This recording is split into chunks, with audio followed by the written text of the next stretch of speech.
சம்சார பந்தம் அறவே நீங்கிட அருள் தந்தாய் தயா பர சத்குருநாதா ஆனந்தம் தந்தாய் குருநாதா ஆரத்தி சாய் பாபா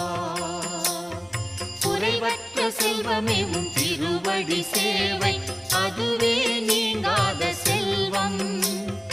அதுவே நீங்காதிருக்க அருள் புரிவீரே அகம் மகிழ்ந்திட நலம் தருவீரே ஆரத்தி சாய் பாபா